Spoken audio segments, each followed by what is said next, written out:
নমস্কাৰ সকলোকে অসমীয়া YouTube channel education গাইডলৈ স্বাগতম জনাইছোঁ। আজি আমি পুৰণৰ কেইটামান সহজ পদ্ধতি লৈ আপোনালোকৰ মাজলৈ আহিছোঁ। যিকোনো প্ৰতিযোগিতামূলক পৰীক্ষাত গণিতৰ সমস্যাসমূহ সমাধান কৰিবলৈ যথেষ্ট সময় লাগে। সেয়েহে কিছুমান সহজ পদ্ধতি আমি অৱলম্বন কৰিব লগা হয়। এনে কিছুমান সহজ পদ্ধতি লৈ আপোনালোকৰ মাজলৈ আহিছোঁ। গতিকে ভিডিঅ'টো মন দি চাব। যিকোনো সংখ্যাক যদি আমি 25ৰে পূৰণ কৰিব লগা হয় তেনেহ'লে পূৰণ কৰোঁতে যথেষ্ট সময় লাগে। সেয়েহে আমি যদি প্ৰদত্ত সংখ্যাটোক 4ৰে হৰণ কৰি 100ৰে পূৰণ কৰোঁ তেতিয়া আমি সহজেই শুদ্ধ উত্তৰটো লাভ কৰিব পাৰিম। উদাহৰণস্বৰূপে 59836 পূৰণ 25 কি হ'ব বাৰু? আমি যদি 59836ক 4ৰে পূৰণ কৰোঁ তেতিয়া আমি সহজতে হৰণ কৰি উলিয়াব পাৰিম 14959 আৰু তাৰ লগত 100ৰে পূৰণ কৰিলে 1495900 উত্তৰ ওলাব। আপোনালোকে কৰি চাবচোন, এটা সহজ পদ্ধতি নহয়নে বাৰু? আৰু এটা উদাহৰণ আমি চাওঁ। 42516 পূৰণ 25 কি হ'ব বাৰু? এই অংকটো আমি একেটা পদ্ধতিৰে কৰিব পাৰোঁ।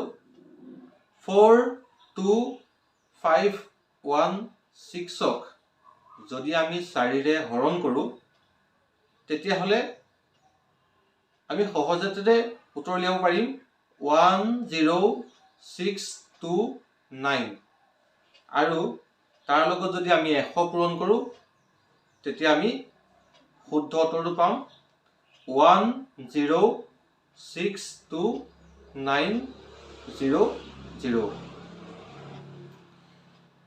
কোনো সংখ্যাক 125ৰে পূৰণ কৰিব লগা হয় তেতিয়াহ'লে আমি সেই প্ৰদত্ত সংখ্যাটোক 8ৰে হৰণ কৰি তাৰ লগত যদি 1000ৰে পূৰণ কৰোঁ তেনেহ'লে আমি সহজেই শুদ্ধ উত্তৰটো লাভ কৰিব পাৰিম।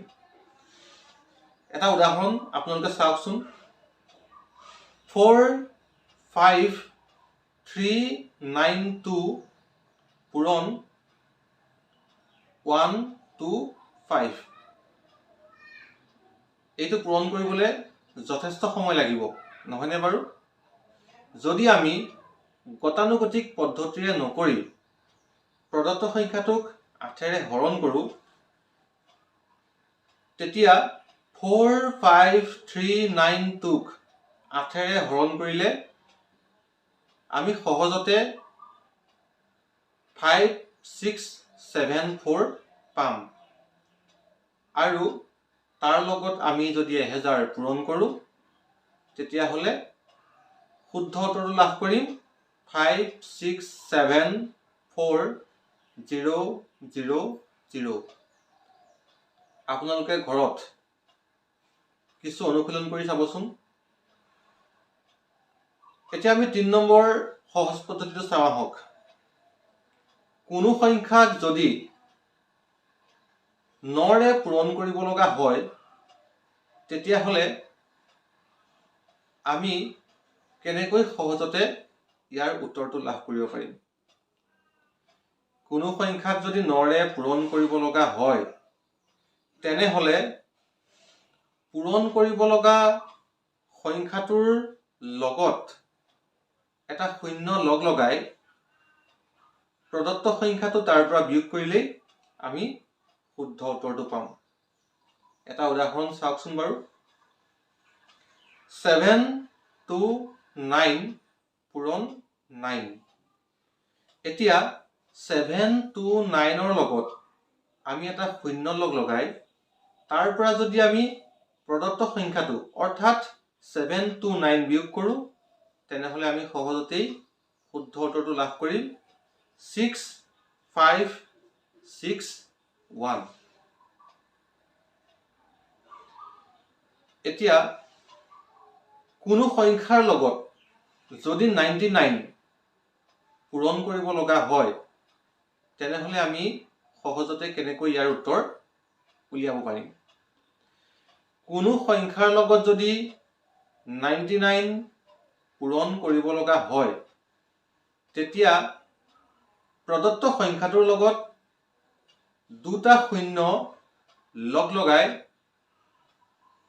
এই সংখ্যাটো বিয়োগ কৰিলে আমি শুদ্ধ উত্তৰটো পাম এটা উদাহৰণ চাওকচোন 7849 পূৰণ 99 এইটো পূৰণ কৰিবলৈ আমাক যথেষ্ট সময় লাগিব কিন্তু আমি যদি এই সংখ্যাটোৰ লগত দুটা শূন্য লগ লগাই পুনৰ সংখ্যাটোৰ পৰা 7849 বিয়োগ কৰো তেনেহলে আমি সহজতেই শুদ্ধ উত্তৰটো লাভ কৰিম 777051 আপোনালোকে ঘৰত প্ৰেক্টিছ কৰি চাব এইটো এটা একেবাৰে সহজ পদ্ধতি আমি আৰু এটা উদাহৰণ লওঁ 5679 ৰ লগত আমি পুনৰ 99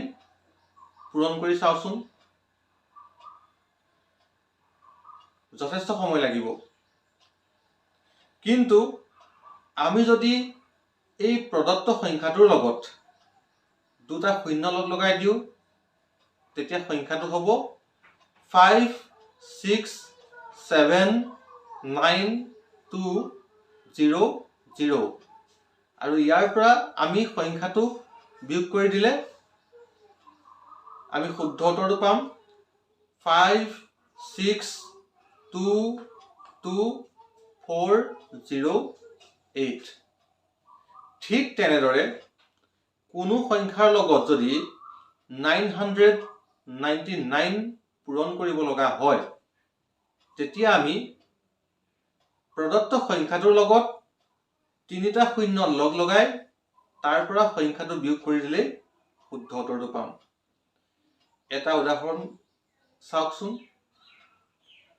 638 পূৰণ 999 গতিকে আমি সংখ্যাটোৰ লগত তিনিটা শূন্য লগ লগাই দিলে পাম 638000 আৰু তাৰ পৰা আমি প্ৰদত্ত সংখ্যাটো অৰ্থাৎ 638 যদি আমি বিয়োগ কৰি দিও তেনেহলে আমি ইয়াৰ শুদ্ধ উত্তৰটো পাম 637362 আজি আমি ইমানতে সামৰণি মাৰিছো পৰৱৰ্তী খণ্ডত আকৌ এনেদৰে সহজ পদ্ধতি লৈ আপোনালোকৰ মাজলৈ আহিম গতিকে চাই থাকিব আছামিজ এডুকেশ্যন গাইড ধন্যবাদ